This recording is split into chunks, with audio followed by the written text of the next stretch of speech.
सूर्य भगवान की कथा। प्राचीन काल में एक बुढ़िया रहती थी। वह नियमित रूप से रविवार का व्रत करती। रविवार के दिन सूर्योदय से पहले उठकर बुढ़िया स्नान आदि से निवृत्त होकर आंगन को गोबर से लीपकर स्वच्छ करती। उसके बाद सूर्य भगवान की पूजा करती और रविवार व्रत कथा सुनकर सूर्य भगवान का भोग लगाकर दिन में एक समय भोजन करती। सूर्य भगवान की अनुकंपा से बुढ़िया को किसी प्रकार की चिंता एवं कष्ट नहीं था। धीरे धीरे उसका घर धन धान से भर गया। उस बुढ़िया को सुखी होते देख उसकी पड़ोसन उससे जलने लगी। बुढ़िया ने कोई गाय नहीं पाल रखी थी, अतः वह अपनी पड़ोसन के आंगन में बंधी गाय का गोबर लाती थी। पड़ोसन ने कुछ सोचकर अपनी गाय को घर के भीतर बांध दिया। रविवार को गोबर न मिलने से बुढ़िया अपना आंगन नहीं लीप सकी। आंगन न लीप पाने के कारण उस बुढ़िया ने सूर्य भगवान को भोग नहीं लगाया और उस दिन स्वयं भी भोजन नहीं किया। सूर्यास्त होने पर बुढ़िया भूखी प्यासी सो गई। प्रातः काल सूर्योदय से पूर्व उस बुढ़िया की आँख खुली तो वह अपने घर के आंगन में सुंदर गाय और बछड़े को देखकर हैरान हो गई। गाय को आंगन में बांधकर उसने जल्दी से उसे चारा लाकर खिलाया। पड़ोसन ने उस बुढ़िया के आंगन में बंधी सुंदर गाय और बछड़े को देखा तो वह उससे और अधिक जलने लगी। तभी गाय ने सोने का गोबर किया। गोबर को देखते ही पड़ोसन की आंखें फट गईं। पड़ोसन ने उस बुढ़िया को आस पास न पाकर तुरंत उस गोबर को उठाया और अपने घर ले गई तथा अपनी गाय का गोबर वहां रख आई। सोने के गोबर से पड़ोसन कुछ ही दिनों में धनवान हो गई। गाय प्रतिदिन सूर्योदय से पूर्व सोने का गोबर किया करती थी और बुढ़िया के उठने के पहले पड़ोसन उस गोबर को उठा कर ले जाती थी। बहुत दिनों तक बुढ़िया को सोने के गोबर के बारे में कुछ पता ही नहीं चला। बुढ़िया पहले की तरह हर रविवार को भगवान सूर्य देव का व्रत करती रही और कथा सुनती रही। लेकिन सूर्य भगवान को जब पड़ोसन की चालाकी का पता चला तो उन्होंने तेज आंधी चलाई। आंधी का प्रकोप देखकर बुढ़िया ने गाय को घर के भीतर बांध दिया। सुबह उठकर बुढ़िया ने सोने का गोबर देखा। उसे बहुत आश्चर्य हुआ। उस दिन के बाद बुढ़िया गाय को घर के भीतर बांधने लगी।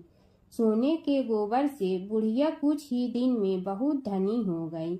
उस बुढ़िया के धनी होने से पड़ोसन बुरी तरह जल भुन कर राख हो गई और उसने अपने पति को समझा बुझाकर उसे नगर के राजा के पास भेज दिया।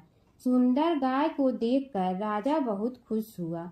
सुबह जब राजा ने सोने का गोबर देखा तो उसके आश्चर्य का ठिकाना न रहा।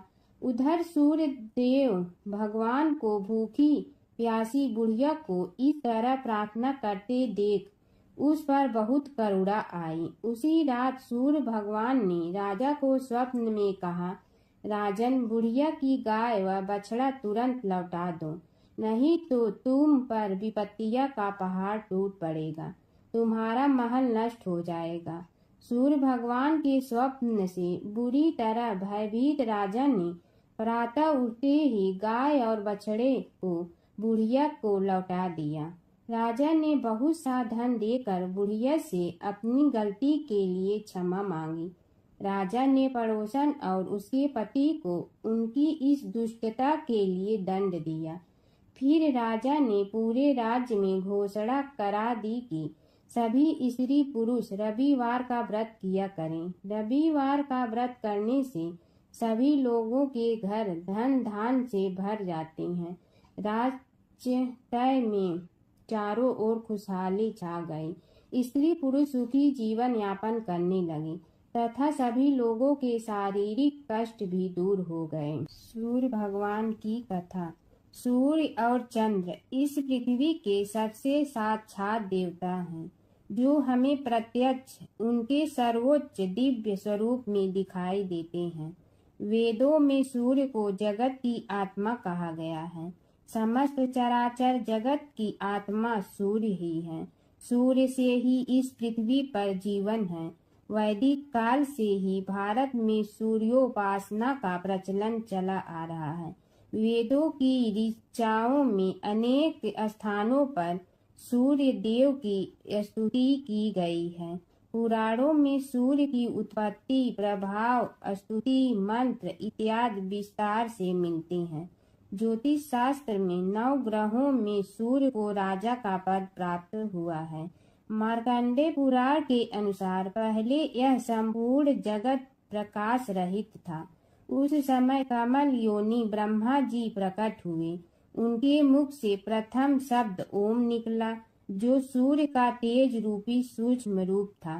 तत्पश्चात ब्रह्मा जी के 4 मुखों से 4 वेद प्रकट हुए, जो ओम के तेज में एकाकार हो गए। यह वैदिक तेज ही आदित्य है, जो विश्व का अविनाशी कारण है।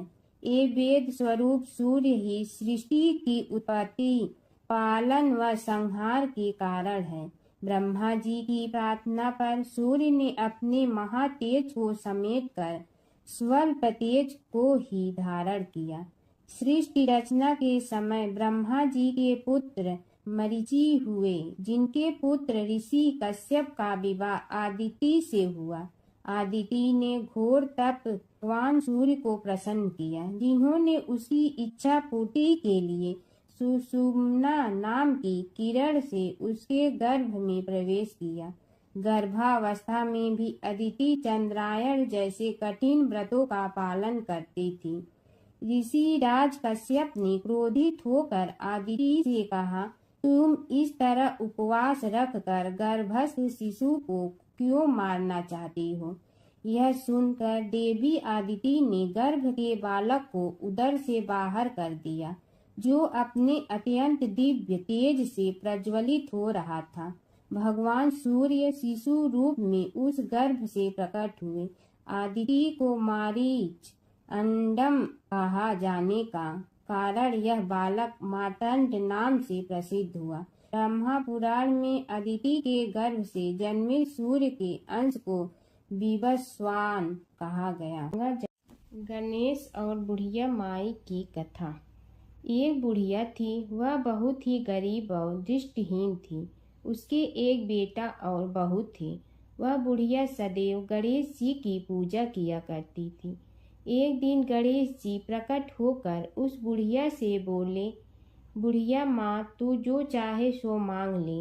बुढ़िया बोली, मुझे तो मांगना नहीं आता, कैसे और क्या मांगूं? तब गणेश जी बोले, अपने बहू बेटे से पूछ कर मांग ले। तब बुढ़िया ने अपने बेटे से कहा, गणेश जी कहते हैं तू कुछ मांग ले, बता मैं क्या मांगूं? पुत्र ने कहा, माँ तू धन मांग ले। बहू से पूछा तो बहू ने कहा, नाती मांग ले। तब बुढ़िया ने सोचा कि ये तो अपने अपने मतलब की बात कर रहे हैं। अतः उस बुढ़िया ने पड़ोसन से पूछा तो उन्होंने कहा, बुढ़िया तू तो थोड़े दिन जियोगी, क्यों तू धन मांगो और क्यों नाती मांगे? तू तो अपनी आँखों की रोशनी मांग ले, जिससे तेरी जिंदगी आराम से कट जाए। इस पर बुढ़िया बोली, यदि आप प्रसन्न है तो मुझे 9 करोड़ की माया दे, निरोगी काया दे, अमर सुहाग दे, आँखों की रोशनी दे, नाती दे, पोता दे और सब परिवार को सुख दे और अंत में मोक्ष दे। यह सुनकर तब गणेश जी बोले, बुढ़िया माँ, तुमने तो हमें ठग लिया। फिर भी जो तूने मांगा है वचन के अनुसार सब तुझे मिलेगा। और यह कहकर गणेश जी अंतर ध्यान हो गए। उधर बुढ़िया माँ ने जो कुछ मांगा वह सब कुछ मिल गया। हे गणेश जी महाराज, जैसे तुमने उस बुढ़िया माँ को सब कुछ दिया वैसे ही सबको देना। जमुना की कहानी। प्राचीन समय में एक गांव था जिसमें 2 बहनें रहा करती थी। एक बहन का नाम गंगा था तो दूसरी बहन का नाम जमुना था।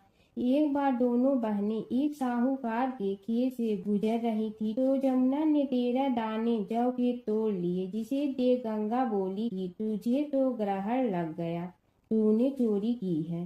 इस पर जमुना बोली कि अब मेरा ग्रहण कैसे धुलेगा। गंगा ने कहा कि तुझे 12 साल तक साहूकार के यहाँ नौकरी करनी पड़ेगी, तभी तेरा पाप धुलेगा और ग्रहण से मुक्ति मिलेगी। जमुना साहूकार के यहाँ नौकरी के लिए जाती है और अपने लिए काम मांगती है। साहूकार उसे काम पर रख लेता है, लेकिन काम करने से पहले जमुना उसे कहती है कि मैं सारे काम करूंगी, लेकिन 4 काम नहीं करूंगी। जूठे बर्तन नहीं मांजूंगी, झाड़ू नहीं लगाऊंगी, बिस्तर नहीं बिछाऊंगी और दिया नहीं जलाऊंगी। 12 साल के बाद कुंभ का मेला लगा तो साहूकारनी भी कुंभ नहाने जाने लगी। यमुना ने उसे जाते देख कहा कि कुंभ के मेले में मेरी बहन गंगा मिलेगी तो उसे यह सोने का टक्का दे देना, इससे वह अपने हाथों में सुंदर चूड़ियां पहन लेगी। साहूकारनी ने कुंभ के मेले में गंगा को वह सोने का टका दे दिया। गंगा ने उनसे वह टका लेते हुए कहा कि मेरी बहन को कहना कि उसके 12 वर्ष पूरे हो गए हैं, अब वह वहां वापिस आ जा। साहूकार व साहूकारनी वापिस घर आए तब जमुना मटके में पानी भर रही थी। दोनों जमुना से बोले कि हमने सोने का वह टका तेरी बहन गंगा को दे दिया था और उसने कहा है कि तेरे 12 वर्ष पूरे हो गए हैं, इसलिए अब तुम वापिस जाओ। यह समाचार सुनते ही जमुना सहस्त्र धारा में बदल गई और बहने लगी। जमुना जी का यह रूप देखकर साहूकार और साहूकारनी परेशान हो गई थी। हमारे घर में जमुना माता ने काम किया, हमें तो अब ग्रहण लग गया है, हम यह ग्रहण कैसे उतारेंगे। जमुना भागकर गंगा माता के पास चली गई। गंगा ने जमुना से पूछा कि तुम साहूकारनी से कुछ कहकर आई हो या ऐसे ही बिना बताए आ गई। तब जमुना बोली कि मैं तो कुछ भी बताकर नहीं आई हूँ। गंगा ने कहा कि जा उन्हें धीरज दे आ, नहीं तो उन्हें जीवन भर असंतोष ही रहेगा। गंगा के कहने पर जमुना माता ने साहूकारनी को सपने में दर्शन दिए और कहा कि तुम दोनों उल्टे माथे क्यों पड़े हो, जाओ उठकर खाओ पियो। तब दोनों बोले कि हम कैसे उठें, हमें तो ग्रहण लगा है, क्योंकि हमने उल्टे सीधे और पता नहीं कितने नीच कार्य आपसे कराए हैं। तब जमुना जी बोली कि तुम्हें ग्रहण नहीं लगा है, ग्रहण तो मुझे लगा था कि मैंने तुम्हारे खेत से 13 दाने जौ के चुराए थे। मैं तो अपना ग्रहण उतारने तुम्हारे घर आई थी। मेरा ग्रहण तुम्हारे घर में 12 वर्ष तक रहने से उतर गया है और मेरी मुक्ति हो गई है। जमुना जी ने कहा कि तुम्हें कोई ग्रहण नहीं लगा है, उल्टे मेरे 12 वर्ष तक यहाँ रहने से तुम्हारी भी मुक्ति हो गई है। यह कहकर जमुना जी स्वप्न से चली गई। दोनों उठकर देखते हैं कि उनके घर में पहले से भी अधिक धन हो गया है। हे जमुना माता, जैसे आपने साहूकार व साहूकारनी की मुक्ति कराई, वैसे ही आप अपने सभी भक्तों की करना। बसेरे की कहानी। किसी गांव में एक भाट व एक जाट रहता था। दोनों में घनिष्ठ मित्रता थी। एक बार जाट अपनी बहन के घर जाने को तैयार हुआ तो भाट अपनी ससुराल जाने को तैयार हुआ। दोनों साथ चल पड़े तो रास्ते में रुककर एक कुएं की मुंडेर पर बैठ गए। जाट ने भाट से कहा कि नगर बसेरा कर लेते हैं। इस पर भाट बोला कि तू ही नगर बसेरा कर ले, मैं तो अपनी ससुराल जा रहा हूँ, वहाँ खूब खातिर होगी मेरी, तू कर ले नगर बसेरा। जाट वहीं कुएं के पास बैठ पानी की घंटी और चावल का दाना लेकर नगर बसेरा करने लगा। नगर बसेरा करने के साथ जाट कहने लगा कि नगर बसेरा जो करे सो मल धोवे पाँव, ताता माड़ा तापसी देगी मेरी माँ। माँ देगी मावशी तेगी द्वारका का वास, मीठा मीठा घास वृंदावन का वास। पाँच कुल्थी छठी रास मेरी जीवड़ो श्री कृष्ण के पास। डालू पानी हो जाए घी झट से निकल जाए मेरा जी। यह सब कर कर के वह जाट बहन के पास चल पड़ा। जाट की बहन ने भाई के आने पर उसकी खातिर की खी बूरा के साथ भाई को जिमाया। दोनों ने बैठकर ढेर सारी बातें की। इधर भाट अपने ससुराल पहुंचा तो वहां आग लगी हुई थी। आग बुझाने वह भी लग गया, जिसमें हाथ मुंह भी काले हो गए और खुद भी थोड़ा सुलझ गया। ना रोटी ना पानी के लिए ही किसी ने पूछा। एक पड़ोसन आई तो उसने भाट की सास को कहा कि जमाई आया है, जरा उस आओ भगत कर लो। बुढ़िया बोली कि सब कुछ तो जल गया है, अब कहाँ से आओ भगत करूं। तब पड़ोसन ने ही भाट को एक रोटी के साथ छाछ दी। उसने वही खाकर गुजारा किया। शाम को दोनों फिर घर की ओर चल पड़े और रास्ते में मिल गए और एक दूसरे का हाल पूछा। भाट बोला कि मेरी ससुराल में तो आग लगी हुई थी, आग बुझाते मैं खुद काला हो गया हूँ, ना रोटी मिली ना पानी। जाट बोला कि मेरी तो बहुत खातिर हुई। फिर बोला कि मैंने कहा था ना कि नगर बसेरा कर ले, अब कर ले, लेकिन भाट ने फिर मना कर दिया। कहने लगा कि चाहे रोटी दे या न दे, तेरी तो माँ है, दही चूरमा का पेड़ा धरा पाएगा। भाट ने फिर नगर बसेरा नहीं किया, जाट ने कर लिया। नगर बसेरा जो करे सो मल धोए पाँव। ताता माड़ा तापसी देगी मेरी माँ। माँ देगी मावशी देगी द्वारका का वास, मीठा मीठा घास वृंदावन का वास। पाँच कुल्थी छठी रास मेरा जीवड़ो श्री कृष्ण के पास। डालू पानी हो जाए घी झट से निकल जाए मेरा जी। करके वह चल पड़ा। घर पहुँचते ही जाट की मावशी ने बहुत लाड प्यार किया। उधर भाट घर गया तो उसकी भैंस खो गई थी। बाप एक लाठी रखे तो दूसरी उठाए और कहने लगा कि ससुराल गया तो आग लगा दी, अब यहाँ आया तो भैंस खो दी। बाप ने कहा कि पहले भैंस लेकर आ, तभी रोटी पानी मिलेगा। सारा दिन भाट भैंस ढूंढता रहा, लेकिन उसे भैंस नहीं मिली। जाट और भाट की मुलाकात फिर से बाजार में हो गई। जाट ने भाट के हाल चाल पूछे तो भाट बोला कि आते ही भैंस खो गई, बस उसी दिन से भैंस ढूंढ रहा हूँ।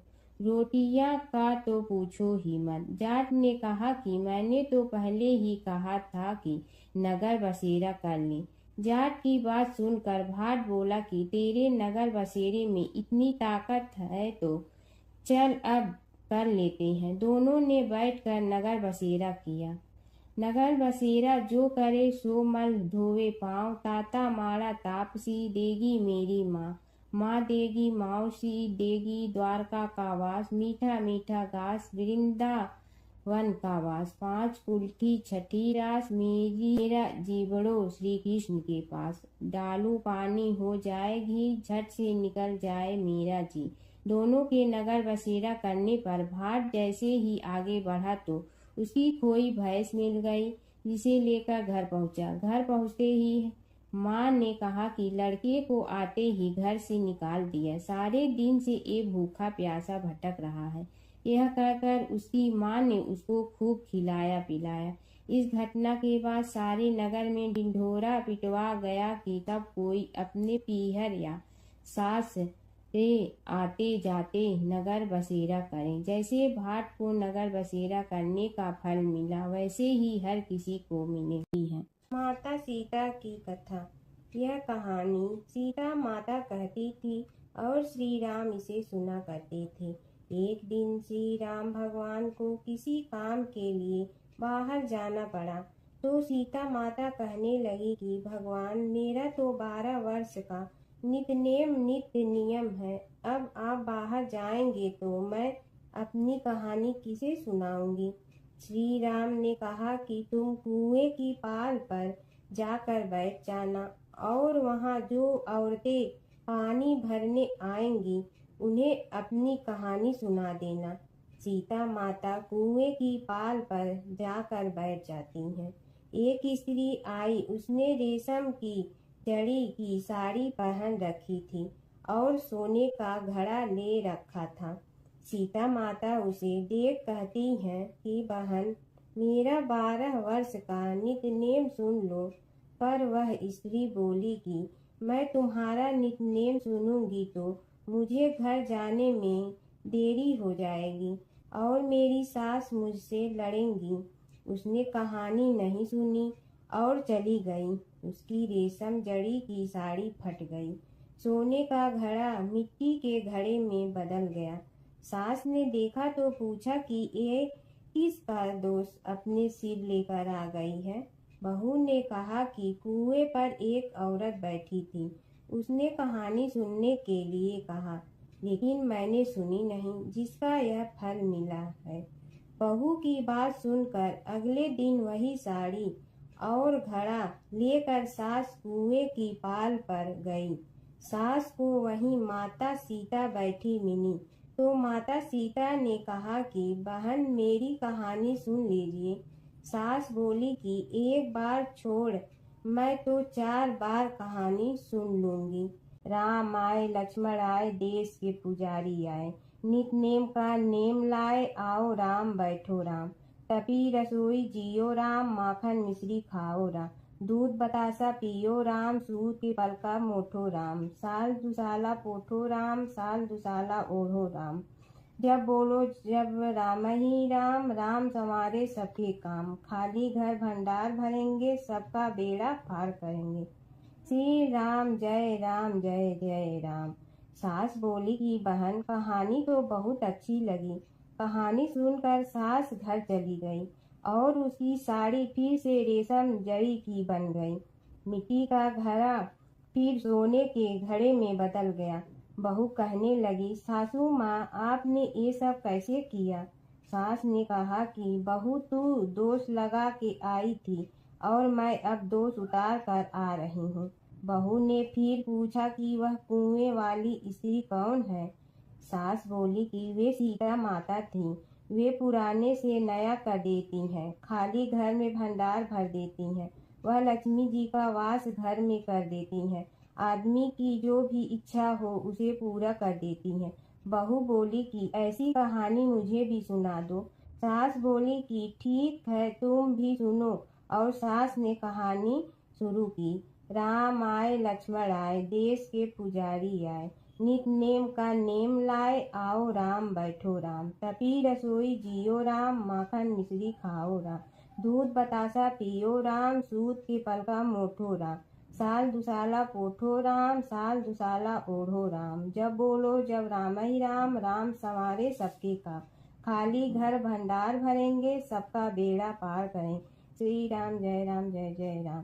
कहानी सुनकर बहू बोली कि कहानी तो बहुत अच्छी है। सास ने कहा कि ठीक है, इस कहानी को रोज कहा करेंगे। अब सास बहू रोज सवेरे उठती, नहाती धोती और पूजा करने के बाद नितनेम की सीता की कहानी कहती। एक दिन उनके यहाँ एक पड़ोस की औरत आई और बोली कि बहन, जरा सी आँच दे ना। तो वह बोली कि आज तो अभी हमने जलाई ही नहीं। पड़ोसन ने कहा कि तुम सुबह 4 बजे से उठकर क्या कर रही हो? फिर उन्होंने कहा कि सुबह उठकर हम पूजा करते हैं, फिर सीता माता की नितनेम की कहानी कहते हैं। पड़ोसन ने उसकी बात सुनकर फिर कहा कि सीता माता की कहानी कहने से तुम्हें क्या मिलता है? वे बोली कि इनकी कहानी कहने से घर में भंडार भर जाते हैं, सारे काम सिद्ध होते हैं, मन की इच्छा भी पूरी हो जाती है। पड़ोसन कहती है कि बहन, ऐसी कहानी तो मुझे भी सुना दो। फिर वह बोली कि ठीक है, तुम भी यह कहानी सुन लो। राम आए लक्ष्मण आए, देश के पुजारी आए, नित नेम का नेम लाए, आओ राम बैठो राम। सारी कहानी सुनने के बाद पड़ोसन कहने लगी, बहन, कहानी तो मुझे बहुत अच्छी लगी। अब वह पड़ोसन भी नित नेम सीता माता की कहानी कहने लगी। कहानी कहने से सीता माता ने पड़ोसन के भी भंडार भर दिए। अब तो पूरे मोहल्ले में नित नेम की कथा चल पड़ी। हर किसी की मनोकामना पूरी होने लगी। हे सीता माता, जैसे आपने उनके भंडार भरे वैसे ही आप हमारे भी भंडार भरना, सबकी भरना, कहानी सुनने वाले के भी और कहानी कहने वाले के भी। धर्मराज जी की कथा। दो सेठानियाँ थी। एक के घर में धन बहुत था पर वह कंजूस थी। दूसरी के पास धन थोड़ा कम था पर मन से वह बहुत अमीर थी। रोज सवेरे उठती, गंगा स्नान करती, तुलसी माता, बड़ पीपल सींचने, भगवान के मंदिर जाके पूजा करती। धर्मराज सूरज भगवान की कहानी सुनती, भगवान के भोग लगाकर अतिथि को जिमाती, गाय कुत्ता के लिए ग्रास निकालती। दूसरी सेठानी इस धर्मात्मा को देखकर हंसती और कहती, पता नहीं दिन भर क्या करती रहती है।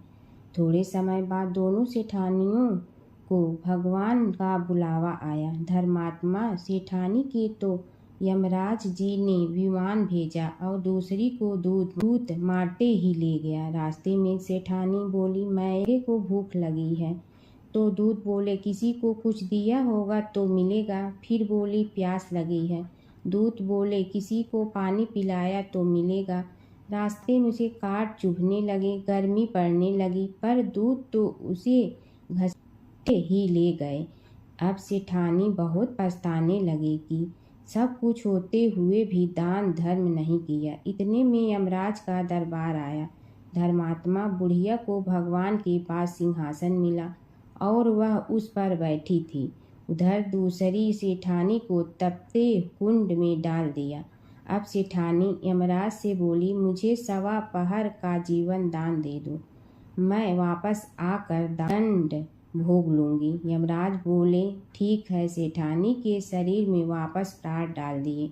संसार में आते ही पंडितों को बुलाकर सेठानी ने धर्मराज की कथा सुनी, सब तरह से दान धर्म किया। इतने में समय पूरा हो गया। अब की बार विमान आया। 1.25 पहर के दान धर्म से सेठानी को स्वर्ग मिला। धर्मराज जी की परम भक्त पोपा बाई की कथा। एक गांव में एक पोपा बाई रहती थी। जब वह 5 साल की थी तभी से वह नियम से धर्मराज जी व्रत की कथा सुनती थी और व्रत करती थी। एक दिन उसने अपने भाई व भाभी से कहा कि मैं शादी नहीं करूंगी, अब मैं अपना समय भगवान की पूजा अर्चना में ही बिताना चाहती हूँ। इसलिए मेरी झोपड़ी गांव के बाहर बनवा दो और गांव में सबको कह दो कि वह अपनी गाय व बछड़ों को मेरे यहाँ ही घास भूस चरने को भेज दो और जिसकी भी इच्छा हो, श्रद्धा हो, मुझे खाना भिजवा दो। एक दिन नगर का राजा शिकार खेलने जंगल में आया और गांव के बाहर जंगल के पास बनी झोपड़ी देखकर रुक गया। झोपड़ी के पास जाकर उसने आवाज लगाई कि कौन है, लेकिन भीतर से कोई आवाज न आने पर वह लगातार दरवाजा खटखटाता रहा। तब पोपा बाई उठी और कहने लगी कि कौन हो तुम जो बार बार दरवाजा बजा रहे हो, क्यों आवाज लगा रहे हो? राजा ने कहा कि मैं यहाँ का राजा हूँ और तुम्हारे साथ विवाह करूँगा। पोपा बाई ने कहा कि जहाँ से आए हो वहीं चले जाओ, मैं किसी पराये आदमी का मुंह नहीं देखती हूँ। राजा ने पोपा बाई की एक नहीं सुनी और जबरदस्ती उठा ले गया। तब पोपा बाई ने राजा को श्राप दिया कि तुम्हारा सारा राजपाट नष्ट हो जाएगा। महल में आने पर राजा की रानियों ने सारी बात सुनकर राजा से अनुरोध किया कि पोपा बाई को वहीं वापस छोड़ आओ। राजा जब पोपा बाई को वापस झोपड़ी में छोड़ने जाने लगा तो रास्ते में पाप की नदी आई जिसमें राजा डूब गया। कुछ समय बाद पोपा बाई मृत्यु के बाद धर्मराज जी के यहाँ पहुँची और धर्मराज जी ने उन्हें स्वर्ग का राज दे दिया। एक बार एक सेठ व सेठानी मृत्यु लोक से स्वर्ग लोक आए तो उसके द्वार बंद देखकर वह धर्मराज जी से द्वार खोलने का आग्रह करते हैं। धर्मराज जी कहते हैं, इस द्वार पर पोपा बाई का राज है। इस पर सेठ सेठानी कहते हैं कि हम पोपा बाई को नहीं जानते हैं। धर्मराज जी उन दोनों की बात सुनकर कहते हैं कि तुम दोनों 7 दिन तक मृत्युलोक में रहो।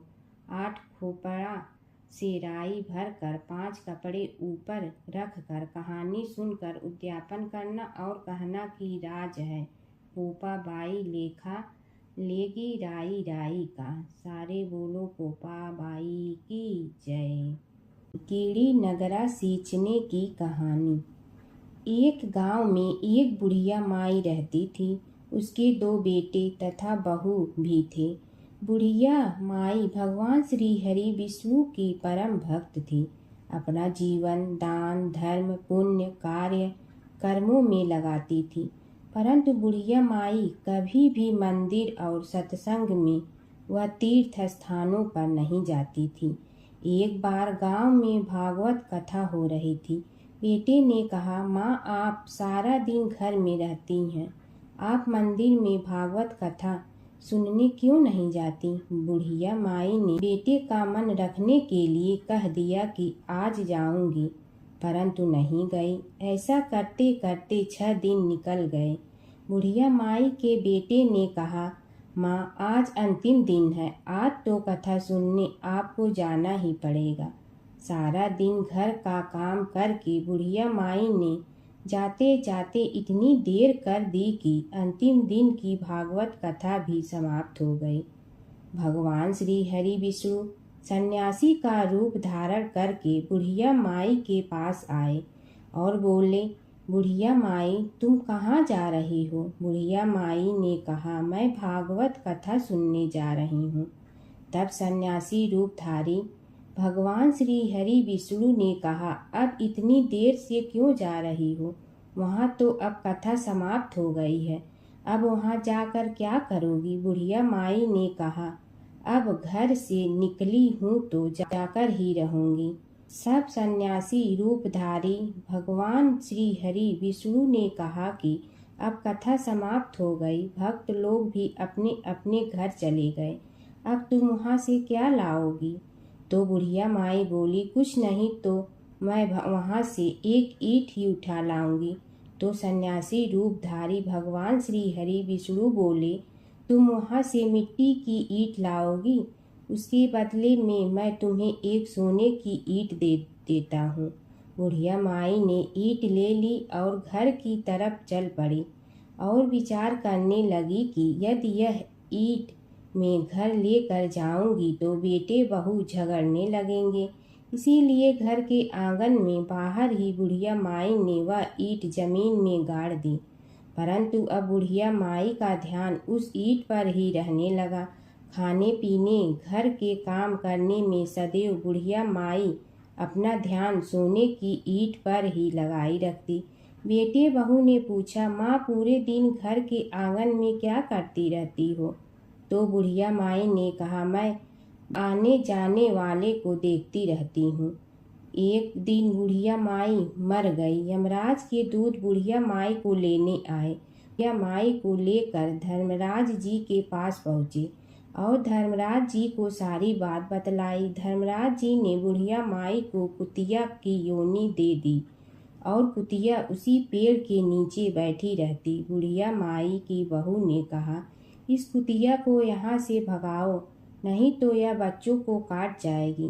तो उसके बेटे ने उसकी पीठ पर एक लकड़ी मारी और बुढ़िया माई मर गई और को सर्प की योनि मिली। आंगन में सर्प को देखकर बेटे बहू ने किसी को काट नहीं जाए इसी डर से मार दिया। फिर बुढ़िया माई मरकर धर्मराज जी के पास पहुंची। बुढ़िया माई कीड़ी का रूप धारण करके उस आंगन में कीड़ी नगरा बना लिया। आंगन में कीड़ी नगरा हो गया। घर वाले बहुत परेशान हुए। घर वाले भोजन भी नहीं बना रहे थे और मन ही मन होने का स्मरण करने लगे। तब भगवान श्री हरि विष्णु सन्यासी का रूप धारण करके आए और बोले कि कुछ खाने को दे दो। तो घरवाले ने कहा, महाराज हमारे खाने को भी कुछ नहीं बनाया, क्योंकि हमारे घर में कीड़ी नगरा हो गया है, आप ही इसका कुछ उपाय बतलाइए।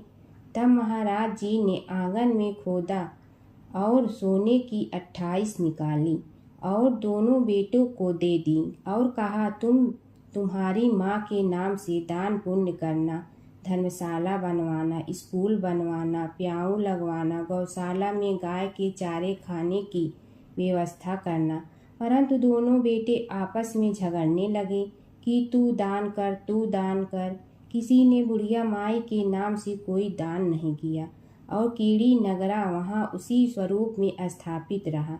कुछ दिन बाद सन्यासी वापस आया और बुढ़िया माई के बेटों ने भगवान स्वरूपधारी सन्यासी महाराज से कहा कि हमारी घर की हालत वैसी की वैसी है, कीड़ी नगरा तो वैसे का वैसा ही है। तब साधु रूपधारी सन्यासी महाराज ने कहा, वह सोने के ईंट के टुकड़े लाओ और उन्हें बेचकर उनसे जो भी धन मिले उसे तुम्हारी माँ के नाम से दान पुण्य करो। इस कीड़ी नगरा पर शक्कर और आटा डालो। तुम ऐसा करोगे तो तुम्हारी माँ को मोक्ष प्राप्ति होगी। और उनके घर से कीड़ी नगरा चला गया। जो व्यक्ति प्रतिदिन सुबह प्रातः आटा और शक्कर कीड़ी नगरे पर डालता है, वह सदैव धनवान, पुत्रवान, संपन्न, सुख शांति से जीवन यापन करता है। उसके घर में कभी कोई कष्ट नहीं आता है। उसका जीवन सदा सर्वदा आनंद से व्यतीत होता है। उसके परिवारजन उसे अत्यधिक स्नेह प्रदान करते हैं। कीड़ी नगरा प्रतिदिन सींचने से जुड़ी नगरी की कहानी सुनने से, दान पुण्य व धर्म कार्यों में रुचि लगाने से जीवन उत्तम हो जाता है। एक बार एक नगर में एक मालिन रहती थी। उसके पति चल बसे थे। उसका एक 4 साल का पुत्र था। उसकी सास कठोर हृदय की स्त्री थी। वह बहू को बहुत तकलीफ देती थी। एक दिन सास ने बहू और पोते को घर से निकाल दिया। वे दोनों रोते हुए चलते चलते एक जंगल में जा पहुँचे। वहाँ एक बड़े पेड़ के नीचे बैठ गए। वहाँ से थोड़ी दूर पर एक गणेश जी का मंदिर था। वहाँ बहुत लोग गणेश जी के दर्शन करने आते थे। दर्शन करके गणेश जी को प्रसाद चढ़ाते थे। फिर वह प्रसाद सबको बांट देते थे। इस प्रसाद से माँ बेटे का गुजारा होने लगा। दोनों गणेश जी की पूजा पाठ में लग गए। एक दिन उन्होंने सोचा, क्यों न हम भी जंगल से फूल लाकर बेचें। वे रोज जंगल से फूल लाकर उसकी माला बनाकर बेचने लगे। साथ में पूजा की सामग्री और प्रसाद भी बेचने लगे। इससे उनको आमदनी होने लगी। गणेश जी की कृपा से आमदनी बढ़ने लगी। जल्दी ही उन्होंने एक मकान और एक दुकान बना लिया। एक राजा की लड़की मंदिर में रोज पूजा करने आती थी। मालिन के बेटे को देखकर राजकुमारी उस पर मोहित हो गई और उससे विवाह करने की सोचने लगी। उसने अपनी भाभी से अपने मन की बात कही। भाभी अनुभवी थी। उसने कहा, ये तो मालिन का बेटा है और तुम एक राजा की बेटी हो। यदि तुमने उससे विवाह किया तो तुम्हारी बहुत बेइज्जती होगी। पर राजकुमारी अपनी बात पर अड़ी रही। उसने कहा, मैंने तो प्रतिज्ञा कर ली है कि उसी से विवाह करूंगी। भाभी ने घर जाकर सारी बात राजा को बता दी। राजा ने मना नहीं किया और विवाह के लिए तैयार हो गए। उन्होंने बड़े धूमधाम से बेटी का विवाह मालिन के बेटे के साथ कर दिया। मालिन ने सबसे पहले बेटे बहू को गणेश जी के मंदिर में ले जाकर पूजा पाठ करवाया और गणेश जी का आशीर्वाद दिलवाया। इसके बाद पूरे नगर में यह बात फैल गई कि गणेश जी की पूजा करने से सब दुख कष्ट दूर हो जाते हैं। इस बात पर सुनते ही नगर के सभी लोग मंदिर आने लगे। मालिन और उसके बेटे की बिक्री और बढ़ गई। उधर उसकी सास के बुरे दिन आ गए।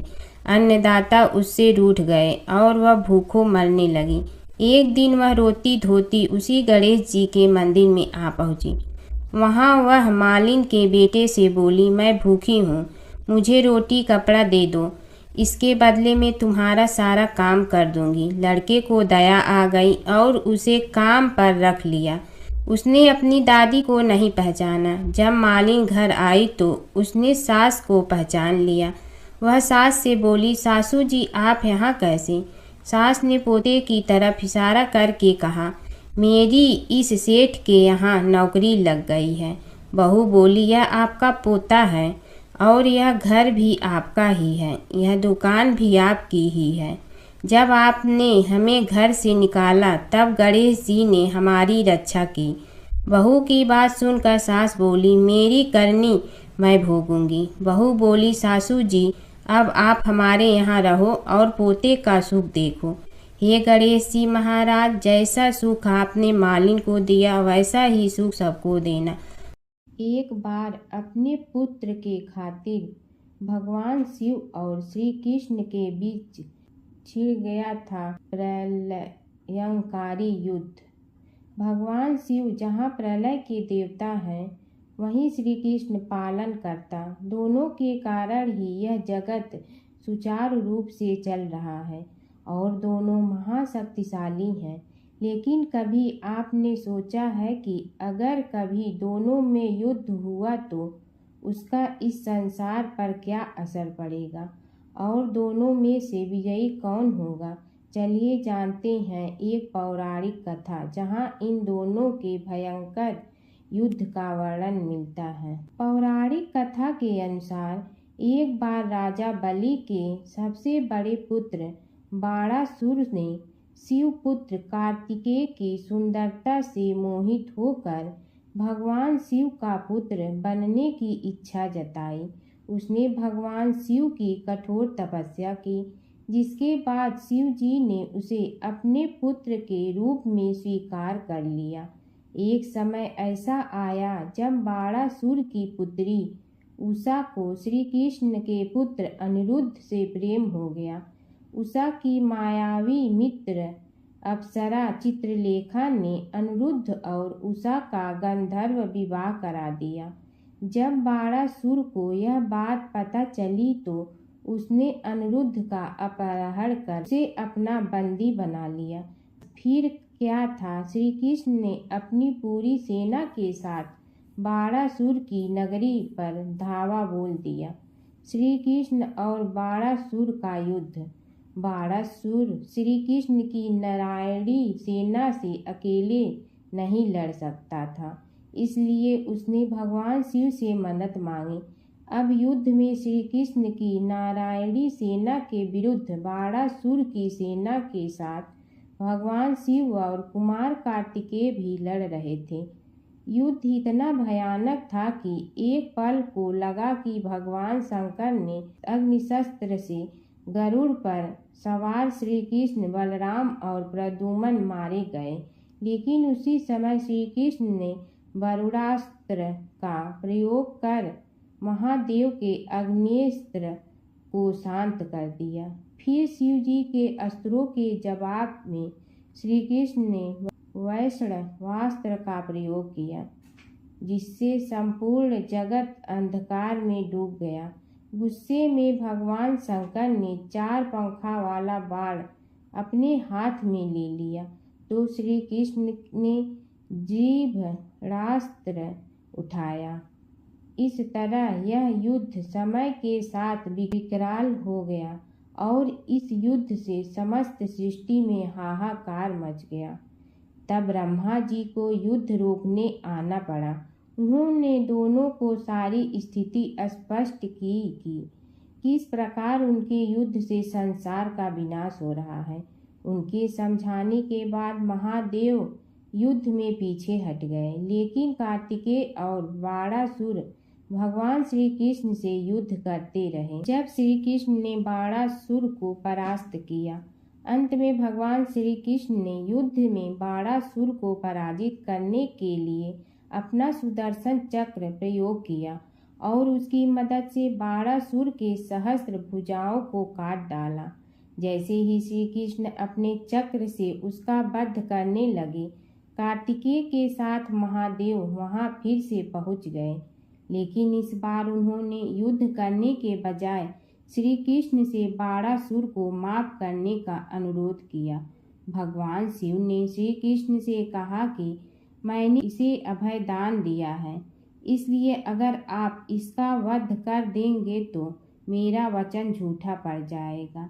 शिव जी के ऐसा कहने पर श्री कृष्ण ने बाणासुर को क्षमा कर दिया और अनिरुद्ध, उषा सहित अपनी पूरी सेना लेकर वहां से चल दिए।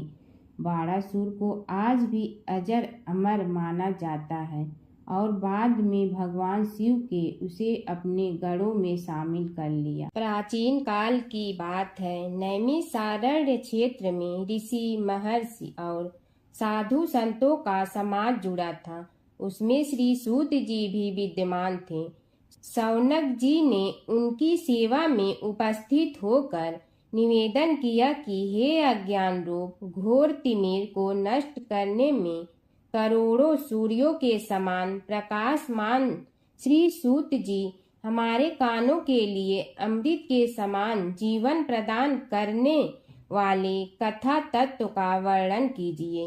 हे सूत जी, हमारे हृदयों में ज्ञान के प्रकाश की वृद्धि तथा भक्ति, वैराग्य और विवेक की उत्पत्ति जिस कथा से हो सकती हो वह हमारे प्रति कहने की कृपा कीजिए। शौनक जी की जिज्ञासा से सूत जी बड़े प्रसन्न हुए। पुरातन इतिहासों के स्मरण से उनका शरीर पुलकायमान हो रहा था। वे कुछ देर उसी स्थिति में विराजमान रहकर कुछ विचार करते रहे और अंत में बोले, शौनक जी, इस विषय में आपके चित्त में बड़ी जिज्ञासा है। आप धन्य हैं जो सदैव ज्ञान की प्राप्ति में तत्पर रहते हुए विभिन्न पुराण कथाओं की जिज्ञासा रखते हैं। आज मैं आपको ज्ञान के परम स्रोत रूप श्री गणेश जी का जन्म कर्म रूप चरित्र सुनाऊंगा। गणेश जी से ही सभी ज्ञानों, सभी विद्याओं का उद्भव हुआ है। अब आप सावधान चित्त से विराजमान हो। श्री गणेश जी के ध्यान और नमस्कार पूर्वक उनका चरित्र श्रवण करें। नमस्तस्मै गणेशाय ब्रह्मा विद्या प्रदायिनी यनांगस्त्यसमः साक्षात विघ्न सागर सोसड़े। कैसे हैं वे श्री गणेश जो सभी प्रकार की ब्रह्म विद्याओं को प्रदान करने वाले अर्थात ब्रह्मा के सगुण और निर्गुण स्वरूप पर प्रकाश डालने और जीव ब्रह्मा का अभेद प्रतिपादन करने वाली विद्याओं के दाता हैं। वे विघ्नों के समुद्रों को महर्षि अगस्त के समान शोषण करने में समर्थ हैं। इसलिए उनका नाम विघ्न सागर शोषक के नाम से प्रसिद्ध है। मैं उन भगवान श्री गणेश जी को नमस्कार करता हूँ। प्रथम पूजा के अधिकारी श्री गणेश जी, यह कहकर सूत जी कुछ समय के लिए मौन हो गए और फिर बोले, शौनक जी, भगवान गणेश जी ही सर्वप्रथम पूजा प्राप्ति के अधिकारी हैं। किसी भी देवता की पूजा करो, पहले उनकी पूजा करो। शौनक जी ने निवेदन किया, हे भगवान, हे सूत, सर्वप्रथम यह बताने की कृपा कीजिए कि गणेश जी को प्रथम पूजा का अधिकार किस प्रकार प्राप्त हुआ। इस विषय में मेरी बुद्धि मोह को प्राप्त हो रही है कि सृष्टि रचयिता ब्रह्मा जी, पालन करता भगवान नारायण और संहार करता शिव जी में से किसी को प्रथम पूजा का अधिकारी क्यों नहीं माना गया। यह त्रिदेव ही तो सबसे बड़ा देवता माने जाते हैं। सूत जी ने कहा, शौनक जी, यह भी एक रहस्य ही है। देखो, अधिकार मांगने से नहीं मिलता, इसके लिए योग्यता होनी चाहिए। संसार में अनेकों देवी देवताएं पूजे जाते हैं। पहले जो जिसका इष्ट देव होता है वह उसी की पूजा किया करता है। इससे बड़े देवताओं के महत्व में कमी आने की आशंका उत्पन्न हो गई। इस कारण देवताओं में परस्पर विवाद होने लगा। वे उसका निर्णय प्राप्त करने के लिए शिव जी के पास पहुँचे और प्रणाम करके पूछने लगे, प्रभु, हम सब में प्रथम पूजा का अधिकारी कौन है। शिव जी सोचने लगे कि किसे प्रथम पूजा का अधिकारी माने। तभी उन्हें एक युक्ति सूझी। बोले, देवगण, इसका निपटारा बातों से नहीं तथ्यों से होगा। इसके लिए एक प्रतियोगिता रखनी होगी, शिव की परिक्रमा करने की प्रतियोगिता। देवगण उनका मुख देखने लगे, शंकित हृदय से सोचने लगे कि कैसी प्रतियोगिता रहेगी। यह शिव जी ने उनके मन के भाव ताड़ लिए। इसलिए सांत्वना भरे शब्दों में बोले, घबराओ मत, कोई कठिन परीक्षा नहीं ली जाएगी। बस इतना ही कि सभी अपने अपने वाहनों पर चढ़कर संसार की परिक्रमा करो और फिर यहाँ लौट आओ। जो पहले लौटेगा वही सर्वप्रथम पूजा का अधिकारी होगा। अब क्या देर थी, सभी अपने अपने वाहन पर चढ़कर दौड़ पड़े। किसी का वाहन गजराज था तो किसी का सिंह, किसी का भैंसा तो किसी का मृग, किसी का हंस तो किसी का उल्लू, किसी का अश्व तो किसी का श्वान। अभिप्राय यह है कि वाहनों को विविधता के दर्शन उस समय जितने भले प्रकार से हो सकते थे उतने अन्य समय में नहीं। सबसे गया बीता वाहन गणेश जी का था मूषक, उससे चूहा भी कहते हैं। ऐसे वाहन के बल भरोसे इस प्रतियोगिता में सफल होना तो क्या, सम्मिलित होना भी हास्यास्पद है। गणेश जी ने सोचा, छोड़ो, क्या होगा प्रतियोगिता में भाग लेने से, हम तो यहाँ बैठे रहकर ही तमाशा देखेंगे। वे बहुत देर तक विचार करते रहे। अंत में उन्हें एक युक्ति सूझी। शिव जी स्वयं ही जगदाता हैं, यह संसार उन्हीं का प्रतिबिंब है, तब क्यों न इन्हीं की परिक्रमा कर ली जाए। इनकी परिक्रमा करने से ही संसार की परिक्रमा हो जाएगी। ऐसा निश्चय कर उन्होंने मूषक पर चढ़कर शिव जी की परिक्रमा की और उनके समक्ष जा पहुँचे। शिव जी ने कहा, तुमने परिक्रमा पूर्ण कर ली? उन्होंने उत्तर दिया, जी हाँ। शिव जी सोचने लगे कि इसे तो यहीं घूमते हुए देखा, फिर परिक्रमा कैसे कराया। देवताओं का परिक्रमा करके लौटना आरंभ हुआ और उन्होंने गणेश जी को वहां बैठे देखा तो माथा ठनक गया।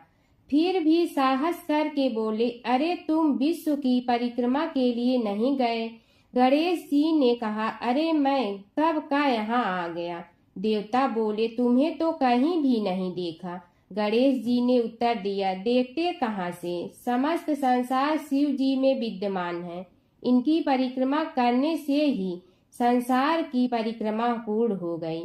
सूत जी बोले, शौनक, इस प्रकार गणेश जी ने अपनी बुद्धि के बल पर ही विजय प्राप्त कर ली। उनका कथन सत्य था, इसलिए कोई विरोध करता भी तो कैसे। बस उसी दिन से गणेश जी की प्रथम पूजा होने लगी।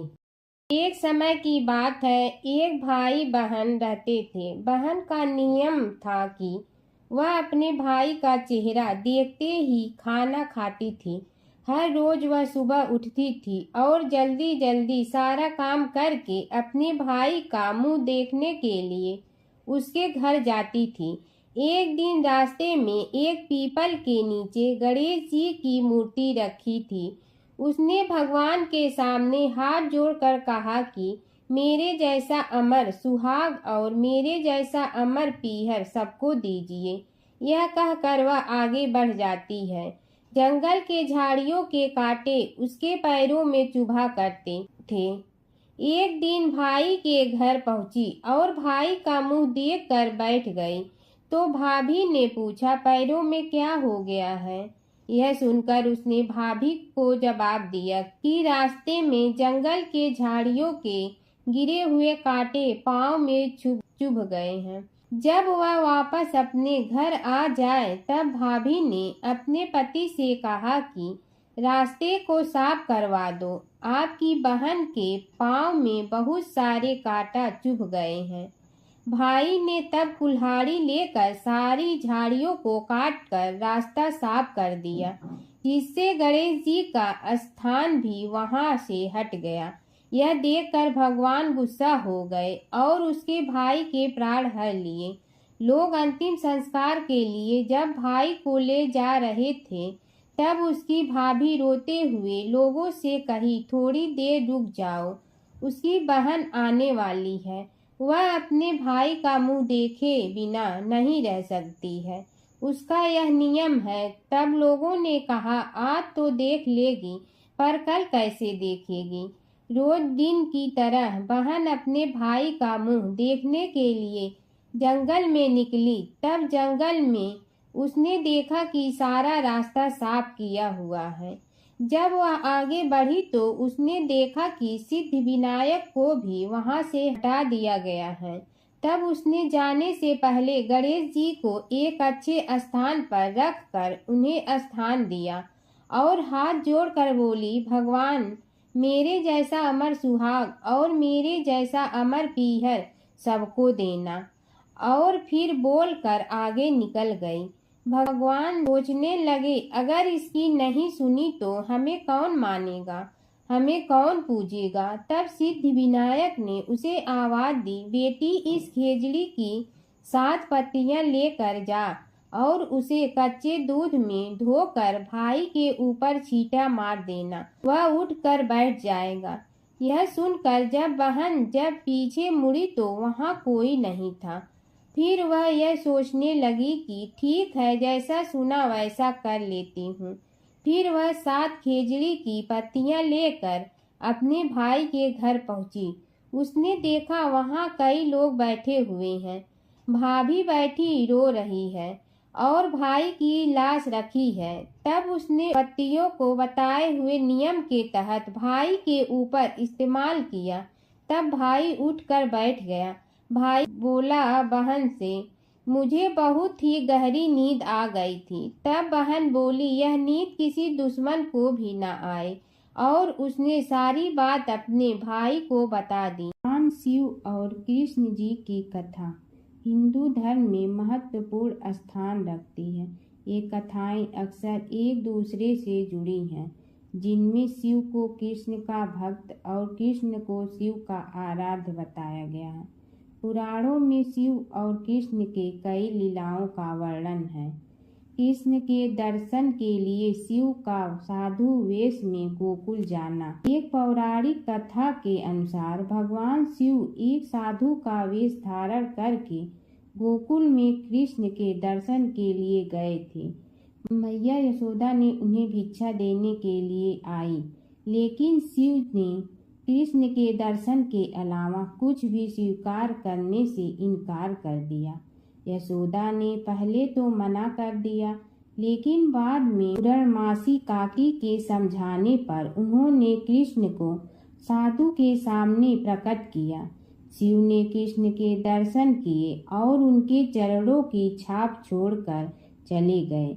यशोदा और नंद राय समझ गए कि यह कोई साधारण साधु नहीं था, बल्कि कोई दिव्य पुरुष था।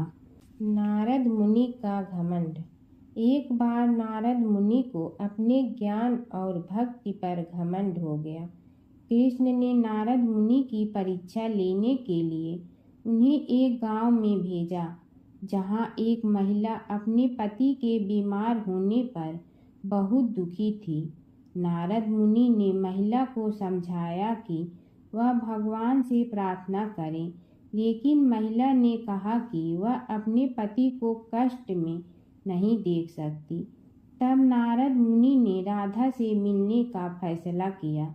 राधा ने नारद मुनि को चरणामृत दिया और कहा कि वह इसे अपने पति को दे। नारद मुनि ने जब राधा से चरणामृत लिया तो उन्हें एहसास हुआ कि राधा का प्रेम कृष्ण के प्रति सबसे महान है। इस घटना के बाद नारद मुनि का घमंड चूर चूर हो गया। नारद मुनि और कृष्ण की लीला। नारद मुनि अक्सर कृष्ण की लीलाओं में शामिल होते थे। एक बार नारद मुनि इंद्र के दरबार से द्वारका जा रहे थे। रास्ते में उन्होंने पारिजात वृक्ष का एक फूल लिया और कृष्ण को दे दिया। कृष्ण ने वह फूल रुक्मिणी को दे। नारद मुनि ने देखा कि कृष्ण ने वह फूल रुक्मिणी को दिया तो उन्हें बहुत खुशी हुई। गणेश जी की कथा। एक बार गणेश जी एक छोटे बालक के रूप में चिमटी में चावल और चमचे में दूध लेकर निकले। वो हर किसी से कह रहे थे कि कोई मेरी खीर बना दो, कोई मेरी खीर बना दो। एक बुढ़िया बैठी हुई थी। उसने कहा, ला मैं बना दूं। वह छोटा सा बर्तन चढ़ाने लगी तब गणेश जी ने कहा कि दादी माँ, छोटी सी भगोनी मत चढ़ाओ, तुम्हारे घर में जो सबसे बड़ा बर्तन है वही चढ़ा दो। बुढ़िया ने वही चढ़ा दिया। वह देखती रह गई कि वह जो थोड़े से चावल उस बड़े बर्तन में डाली थी वह तो पूरा भर गया है। गणेश जी ने कहा, दादी माँ, मैं नहा कर आता हूँ। खीर तैयार हो गई हो तो बुढ़िया के पोते पोती खीर खाने के लिए रोने लगे। बुढ़िया ने कहा, गणेश जी, तेरे भोग लगाना कहकर चूल्हे में थोड़ी सी खीर डाली और कटोरी भर भर कर बच्चों को दे दी। बुढ़िया की पड़ोसन ऊपर से देख रही थी तो बुढ़िया ने सोचा यह चुगली कर देगी, तो एक कटोरा भर कर उसे भी पकड़ा दिया। बेटे की बहू ने चुपके से एक कटोरा खीर खाई और कटोरा चक्की के नीचे छुपा दिया। अभी भी गणेश जी नहीं आए थे। बुढ़िया को भी भूख लग रही थी। वह भी एक कटोरा खीर खाकर किवाड़ के पीछे बैठकर एक बार फिर कहा कि गणेश जी, आपके भोग लगे कहकर खाना शुरू कर दिया। तभी गणेश जी आ गए। बुढ़िया ने कहा, आ जा रे गणेशिया, खीर खा ले, मैं तो तेरी ही राह देख रही थी। गणेश जी ने कहा, दादी माँ, मैंने तो खीर पहले ही खा ली। बुढ़िया ने कहा, कब खाई? गणेश जी ने कहा, जब तेरे पोते पोती ने खाई तब खाई थी, जब तेरी पड़ोसन ने खाई तब खाई थी, और जब तेरी बहू ने खाई तब भी खाई थी, और जब तूने खाई तो मेरा पेट पूरा ही भर गया। बुढ़िया ने कहा, बेटा, और सारी बात तो सोच, पर बहू बेचारी का तो नाम मत लो। वह तो सुबह से काम में लग रही है, उसने फिर खीर कब खाई? गणेश जी ने कहा, चाकी के नीचे देख, झूठा कटोरा पड़ा है, और तूने तो मेरे भोग तो लगाया, वह तो वैसे ही खा गई। बुढ़िया ने कहा, बेटा, घर की बात है, घर में ही रहने दो। अब बताओ, बची हुई खीर का क्या करूं? गणेश जी ने कहा, नगरी जी जिमा दो। बुढ़िया ने पूरी नगरी जिलवा दी। फिर भी बर्तन पूरा ही भरा था। राजा को पता लगा तो बुढ़िया को बुलाया और कहा, क्यों रे बुढ़िया, ऐसा बर्तन तेरे घर पर सोवे अच्छा लगे या हमारे घर पर सोवे? बुढ़िया ने कहा, राजा जी, आप ले लो। राजा जी ने खीर का बर्तन महल में मंगा लिया। लाते ही खीर में कीड़े मकोड़े बिच्छू हो गए और दुर्गंध आने लगी। यह देखकर राजा जी ने बुढ़िया से कहा, बुढ़िया, बर्तन वापस ले जा, तो मुझे मेरे गणेश जी ने दिया। बुढ़िया ने बर्तन वापस लिया। लेते ही सुगंधित की हो गई। घर आकर बुढ़िया ने गणेश जी से कहा, बची हुई खीर का क्या करें? गणेश जी ने कहा, झोपड़ी के कोने में खड्डा खोद कर गाड़ दो। उसी जगह सुबह उठकर वापस खोदेगी तो धन के 2-4 पैसे मिलेंगे। ऐसा कहकर गणेश जी अंतर ध्यान हो गए। जाते समय झोपड़ी के लात मारते हुए गए तो झोपड़ी के स्थान पर महल हो गया। सुबह बहू ने फावड़ा लेकर पूरे घर को खोद दिया तो कुछ भी नहीं मिला। बहू ने कहा, सासू जी, थारो गणेश जी तो झूठे हैं। सास ने कहा, बहू, मारो गणेश झूठो तो नहीं है, ला मैं देखूं। वह फावड़ा लेकर खोजने लगी तो टन टन करते 2 धन के चरे घड़े निकले आए। बहू ने कहा, सासू जी, गणेश जी तो साचो ही हैं। सास ने कहा, गणेश जी तो भावनाओं का भूखा है। यह गणेश जी जैसा आपने बुढ़िया को दिया वैसा सबको देना।